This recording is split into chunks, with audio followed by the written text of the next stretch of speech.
Hello guys, welcome to our channel. இன்றைக்கி வீடியோவில் one பீஸோட வாய்ட் செஞ்சுரி பற்றி தான் பார்க்க போகிறோம். வாய்ட் செஞ்சுரியில் என்ன ஸ்டோரி கரெக்டாக நடந்துச்சு அப்படின்றது இந்த வீடியோவில் நான் கொஞ்சம் டீட்டெயிலாக எக்ஸ்பிளைன் பண்ணுறேன். அது மட்டும் இல்லாமல் இந்த வீக் ஒன் பீஸோட சாப்டர் 1154 ரிலீஸ் ஆக போகுது. அதோட ஸ்பாய்லர்ஸும் இந்த வீடியோவில் நம்ம பார்க்கலாம். ஸோ நீங்கள் நம்ம சேனலுக்கு புதுசாக இருந்தீங்கன்னா மறக்காம நம்ம சேனலில் சப்ஸ்கிரைப் பண்ணிக்கோங்க. அப்போ தான் நான் போகிற வீடியோஸில் உங்களுக்கு நோட்டிஃபிகேஷன் வரும். So let's get into the video.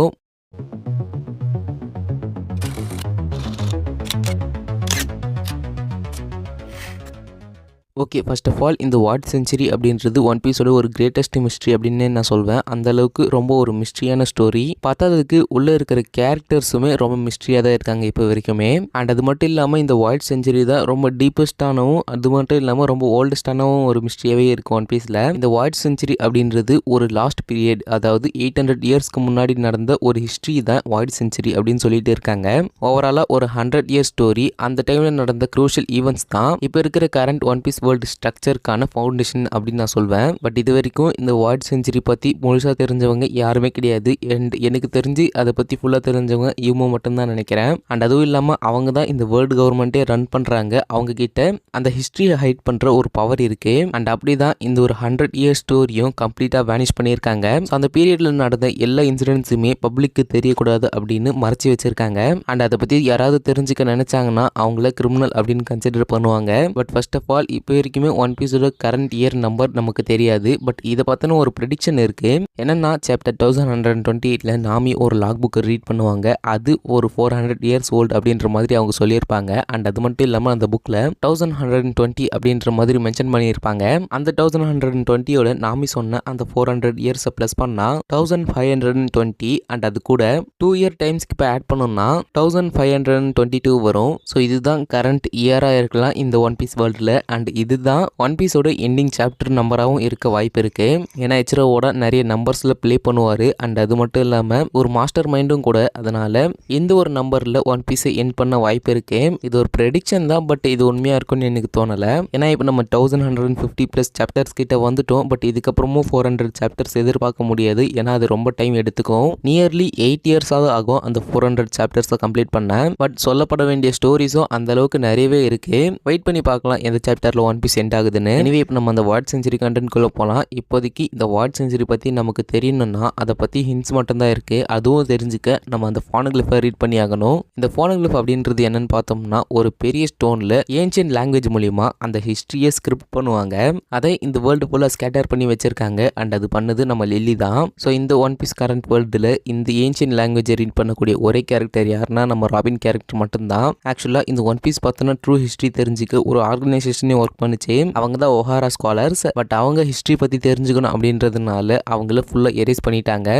Anyway இந்த ஃபோனோகிளிஃப் தான் இப்போ இருக்கிற ஒன் பீஸ் வாய்ட் செஞ்சுரி பற்றி தெரிஞ்சுக்க மீதி இருக்கிற ரெக்கார்ட்ஸ் மாதிரி இருக்கு. அண்ட் இந்த ஃபோனோகிளிஃப் எல்லாமே வானோவில் இருக்கிற கொசுகிக்கில் தான் கிரியேட் பண்ணியிருப்பாங்க.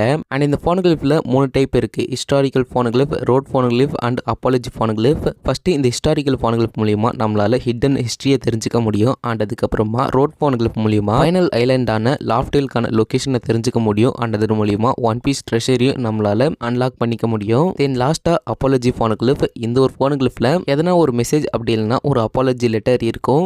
இதுக்கு எக்ஸாம்பிளாக ஃபிஷ்மேன் ஐலாண்டில் நம்ம ஜாய் பாய் வாய்ட் செஞ்சுரி டைமில் இருந்த ஃபிஷ்மேன் மெர்மைட் பிரின்சஸ்க்கு ஒரு ப்ராமிஸ் கொடுத்துருப்பாரு. அதை ஃபுல்ஃபில் பண்ண முடியல அப்படின்றதுனால ஒரு அப்பாலஜி லெட்டர் எழுதி கொடுத்துருப்பாரு. அதுதான் அப்பாலஜி ஃபோனோகிளிஃப் அப்படின்னு நம்ம சொல்கிறோம். சரி, ஓகே, இந்த வேர்ல்டு கவர்மெண்ட் எதுக்கு இவ்வளோ போராடி இந்த இன்ஃபர்மேஷன் எல்லாமே ஹைட் பண்ணணும் அப்படின்னு கேட்டிங்கன்னா இந்த வாய்ட் செஞ்சுரியில் நடந்த இன்சிடென்ட்டில் எக்ஸ்போஸ் ஆச்சுன்னா பீப்புள் சும்மாவே இருக்க மாட்டாங்க. பிகாஸ் அவங்களுக்கு தெரிஞ்சிடும் இந்த வேர்ல்டு கவர்மெண்ட் அவங்களை கண்ட்ரோல் பண்ணிட்டு இருக்காங்க அப்படின்னு. ஏன்னா அந்த ஹிஸ்ட்ரியை அவங்க ஹைட் பண்ணுறது மூலியமாக தான் அவங்களுக்கு ஒரு பவர் கிடைக்குது.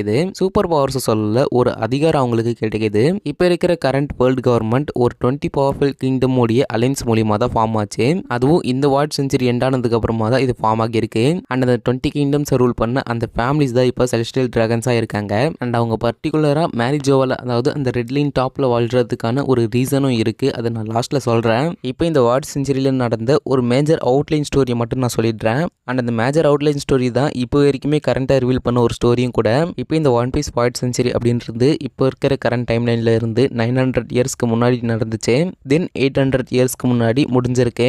ஸோ இந்த வாய்ட் செஞ்சுரியில் மேஜராக நமக்கு தெரிஞ்ச கேரக்டர் யாருன்னு பார்த்தோம்னா நம்ம ஜாய் பாய் தான். அண்ட் அதுக்கப்புறமா ஈமு இருந்தாங்களா அப்படின்றது இப்போ வரைக்கும் கன்ஃபார்ம் ஆகலை. ஏன்னா ஈமு பற்றி நமக்கு ஃபுல்லாக சொல்லப்படலை. அண்ட் இப்போ வரைக்குமே ஜாய் பாய் தான் ஒன் பீஸ் வேர்ல்டுடைய ஃபர்ஸ்ட் பைரேட். அது மட்டும் இல்லாமல் இந்த வாய்ட் செஞ்சுரியில் ஒரு ஏன்ஷியன்ட் கிங்டம் இருந்திருக்கு. அந்த ஏன்ஷியன்ட் கிங்டம் ரொம்ப அட்வான்ஸ்டாக இருந்திருக்கு சயின்ஸில். எந்த அளவுக்குன்னா இப்போ இருக்கிற கரண்ட் ஒன் பீஸ் வேர்ல்டோடைய டெக்னாலஜியை விட அந்த டைமில் அந்த ஏன்ஷியன்ட் கிங்டம் கிட்ட டெக்னாலஜியும் சயின்ஸும் ரொம்ப அட்வான்ஸ்டாக இருந்திருக்கு. அப்படி இருக்கிறப்ப இந்த வாய்ட் செஞ்சுரியில் ஒரு பெரிய வார் நடந்திருக்கு. அந்த ஒரு வாரில் நம்ம ஜாய் பாய் தான் ஃபைட் பண்ணியிருக்காரு. ஜாய் பாய்க்கு அகெயின்ஸ்டாக ஒரு 20 கிங்டம்ஸ் ஃபைட் பண்ணியிருக்காங்க. அந்த 20 கிங்டம்ஸோடைய ஃபேமிலிஸ் தான் இப்போ செலஸ்டியல் ட்ராகன்ஸாக இருக்காங்க. நான் முன்னாடி சொன்ன மாதிரி இவங்க 2 பேருக்குள்ளே எப்படி ஃபைட் ஆரம்பிச்சிச்சு அப்படின்னு தெரியல. பட் இப்போ வரைக்குமே இந்த 20 கிங்டம்ஸ் நம்ம ஜாய் பாயை டிஃபீட் பண்ணியிருக்காங்க. பட் அது எப்படின்னு தெரியல. பிகாஸ் நம்ம ஜாய் பாய் கிட்ட இந்த அட்வான்ஸ்டான ஒரு ஏன்ஷியன்ட் கிங்டம் இருந்திருக்கு. அது மட்டும் இல்லாமல் ஏன்ஷியன்ட் வெப்பன்ஸும் இருந்திருக்கு. அப்படி இருக்கிறப்ப ஜாய் பாய் டிஃபீட் ஆகி இருக்கிறது கொஞ்சம் மிஸ்ட்ரியாகவே தான் இருக்கு. அது மட்டும் இல்லாம இந்த ஏன்ஷியன்ட் வெப்பன்ல ஒன்று தான் பொசைடான். அது ஃபிஷ்மன் ஐலாண்ட்ல இருக்கிற ஒரு மெர்மைட் பிரின்சஸ் தான். அவங்களுக்கு தான் நம்ம ஜாய் பாய் ஒரு ப்ராமிஸ் பண்ணியிருக்காரு. என்னன்னா அந்த ஃபிஷ்மன்ஸை சர்ஃபேஸ்க்கு கூட்டிட்டு போவோம் அப்படின்றது தான் அந்த ப்ராமிஸ். பட் அன்பார்ச்சுனேட்டா அவரால் அந்த ப்ராமிஸை ஃபுல்ஃபில் பண்ண முடியல. அந்த 20 கிங்டம்ஸ் அவரை டிஃபீட் பண்ணதுனால அவரால் அதை ஃபுல்ஃபில் பண்ண முடியல. அண்ட் ஜாய் பாய் கூடிய நிறைய கிங்டம்ஸ் அலையன்ஸாக இருந்திருக்கு. நம்ம வானா கண்ட்ரி அண்ட் அதுக்கப்புறமா ஷண்டோரியன்ஸ்லாம் ஒரு கண்ட்ரியில் இருந்தாங்க இல்லையா, அந்த கண்ட்ரி நேம் எனக்கு ஞாபகம் இல்லை. பட் அது உங்களுக்கு தெரிஞ்சா கமெண்ட் பண்ணுங்க. அந்த கண்ட்ரி கூட ஜாய் பாயோடைய அலைன்ஸில் தான் வருது. அண்ட் போனகிளிஃப் இருக்கிற எல்லா ஐலாண்டுமே நம்ம ஜாய் பாயோட ஒரு கண்ட்ரோலில் தான் வரும். அப்படி இருக்கிறப்ப அலபாஸ்தாலையும் ஒரு போனகிளிஃப் இருக்கு. அதனால அது எப்படி ஜாய் பாயோட கண்ட்ரோலில் வந்துச்சு அப்படின்றது ஒரு கேள்விக்குறி தான். பிகாஸ் அந்த 20 கிங்டம்ஸில் அலபாஸ்தா கிங்டமும் ஜாய் பாயை அப்போஸ் பண்ணி ஃபைட் பண்ணியிருக்காங்க. அந்த கண்ட்ரியை ரூல் பண்ணது லில்லி. ஸோ அவங்க தான் இந்த போனகிளிஃப் எல்லாமே இந்த வேர்ல்டு ஃபுல்லாக ஸ்கேட்டர் பண்ணியிருக்காங்க. அண்ட் அவங்க செலஸ்டியல் டிராகன்ஸாக இருக்கவும் அவங்களுக்கு விருப்பம் இல்லை. And at the same time இதுக்கெல்லாம் மேலே அவங்களுடைய original name Nefertari D Lili. So இந்த டி அப்படின்ற கிளான் வந்து காட்ஸ் அப்போஸ் பண்ணுறவங்க, அதாவது செலஸ்டியல் டிராகன்ஸ் அப்போஸ் பண்ணுறவங்க. அந்த செலஸ்டியல் டிராகன்ஸ் அப்போஸ் பண்ணுற குரூப்பில் லில்லி எப்படி அந்த 20 கிங்டம்ஸில் ஒன்றா ஜாய் பாய் அப்போஸ் பண்ணாங்க அப்படின்றது ஒரு கேள்விக்குறியாக தான் இருக்குது. அண்ட் அது மட்டும் இல்லாமல் லில்லி அந்த வார்க்கு போயிருக்காங்க இல்லையா, அந்த வார்க்கு அப்புறமா நம்ம லில்லி மறுபடியும் ரிட்டர்னே ஆகலை அப்படின்ற மாதிரி நம்ம கோப்ரா ரீசெண்டாக மென்ஷன் பண்ணியிருப்பாரு. ஸோ இந்த ஜாய் பாயோட டிஃபீட்க்கு அப்புறமா அந்த 20 கிங்டம்ஸில் இருக்கிற மொத்த கிங்ஸுமே ஒரு த்ரோன் முன்னாடி அவங்களுடைய ஸ்வாடை குத்திருப்பாங்க. அது எதுக்குன்னா இந்த த்ரோனுக்கு நாங்கள் யாரும் ஆசைப்பட மாட்டோம் அப்படின்றதுக்கான ஒரு ப்ராமிஸ் மாதிரி தான். அதில் வந்து ஒரு 20 ஸ்வாட்ஸ் இருக்கணும். பட் அதில் வந்து ஒரு 19 ஸ்வாட்ஸ் தான் இருக்கும். ப்ராபப்ளி லில்லி இது அங்கே மிஸ் ஆகியிருக்கு. ஸோ ஒரிஜினலாக லில்லியை கில் பண்ணிட்டாங்களா அப்படின்றது கொஞ்சம் டவுட்டாக தான் இருக்குது. அண்ட் அது மட்டும் இல்லாமல் லில்லி ஒரிஜினலாக யார் சைடு, அதாவது ஜாய் பாய் சைடா அப்படி இல்லைனா அந்த 20 கிங்டம் சைடா அப்படின்றது கொஞ்சம் டவுட்டாக தான் இருக்குது. அண்ட் ஜாய் பாய் வந்து அந்த வார் ஸ்டார்ட் பண்ணதுக்கான ரீசன் கூட நமக்கு தெரியாது. அண்ட் யாருக்கு அகேன்ஸ்டாக அதை ஃபஸ்ட்டு ஸ்டார்ட் பண்ணாரு அப்படின்றது கூட நமக்கு இன்னும் தெரியாது. ஸோ இந்த வார் எண்டுக்கு அப்புறமா ஒன் பீஸ் வேர்ல்டில் வாட்டர் இன்க்ரீஸ் ஆகியிருக்கு. அந்த வாட்டர் இன்க்ரீஸ் ஆகியிருக்கிறதுனால நிறைய கிங்டம்ஸும் மூழ்கி காணாமல் போயிருக்கு. இந்த வாட்டர் இன்க்ரீஸ் ஆனதுக்கான ரீசன் அந்த வாரில் யாரும் மதர் ஃப்ளேம் மாதிரியான ஒரு வெப்பனை யூஸ் பண்ணியிருக்காங்க. அந்த ஒரு வெப்பனால தான் அந்த வேர்ல்டில் வாட்டர் ரைஸ் ஆகியிருக்கு. அண்ட் வாட்டர் ரைஸ் ஆகும் அப்படின்னு தெரிஞ்சுதான் செலஸ்டியல் டிராகன்ஸ் ரெட் லைனுடைய டாப்ல இருக்காங்க. அண்ட் இதுதான் வாய்ட் செஞ்சுரியோட அவுட்லைன் ஸ்டோரி. இப்போ இந்த வாய்ட் செஞ்சுரியில் அந்த ஏன்ஷியன்ட் கிங்டம் பார்த்தோம் இல்லையா, அதோட ரோல் எப்படி இருந்துச்சு அப்படின்றத பார்க்கலாம். இந்த வாய்ட் செஞ்சுரி டைமில் இந்த ஏன்ஷியன்ட் கிங்டம் தான் ஒரு அட்வான்ஸ்டான சிவிலைசேஷன். அண்ட் இப்போ வரைக்குமே இந்த கிங்டமுடைய நேமை ரிவீல் பண்ணலை. அண்ட் இந்த ஏன்ஷியன்ட் கிங்டமுடைய டெக்னாலஜியை இப்போ வரைக்குமே இந்த ஒன் பீஸ் கரண்ட் வேர்ல்டால் அச்சீவ் பண்ண முடியல. அண்ட் ஜாய் பாய் இந்த ஏன்ஷியன்ட் கிங்டமை சேர்ந்தவராக தான் இருக்கணும். அண்ட் இந்த கிங்டம்ல இருந்து தான் டி கிளானும் ஆரிஜினேட் ஆகியிருக்கணும் அப்படின்னு நிறைய ப்ரெடிக்ஷனும் இருக்கு. ஸோ இந்த ஏன்ஷியன்ட் கிங்டமையும் நம்ம ஜாய் பாயும் அந்த 20 கிங்டம் சப்போஸ் பண்ணியிருக்காங்க. அண்ட் இந்த ஜாய் பாய் இருக்காருலே இப்போ இவரோட ஒரிஜினல் இன்டென்ஷன் கூட நமக்கு தெரியல. அண்ட் இந்த வேர்ல்டு கவர்மெண்ட் ஜாய் பாய் அப்படின்ற ஒரு நேம் கேட்டாலே பயப்படுறாங்க. அண்ட் அது மட்டும் இல்லாமல் இப்போ ரீசெண்டாக ஈமோ ஜாய் பாயோட பவரை பார்த்து ரொம்ப பயந்துருப்பாங்க. ஏன்னா இந்த எக்கே டார்க்ல எமத் ஒரு நாட்டை ரிமூவ் பண்றது மூலியமா ஜாய் பாயோட ஹாக்கி ரிலீஸ் ஆச்சு. அந்த ஹாக்கி ஈமோவால கூட சென்ஸ் பண்ண முடியுது ரொம்ப தூரத்துல இருந்து. அண்ட் அந்த ஹாக்கியை சென்ஸ் பண்ணி ஈமோ ஃபர்ஸ்ட் டைமா பயந்து பார்க்குறோம். அண்ட் இந்த வாய்ட் செஞ்சுரி அப்படின்றது தான் ஃபர்ஸ்ட் ஸ்டோரி அப்படின்னு நினைக்காதீங்க. இதுக்கு முன்னாடி ஒரு ஸ்டோரி நடந்திருக்கு. என்னன்னா ரீசெண்டாக எல்பஃப்ல ஒரு முரல்ல ரிவீல் பண்ணியிருப்பாங்க. அந்த முரல்ல first world, second world, third world அப்படின்னு 3 வேர்ல்டு இருக்கும்.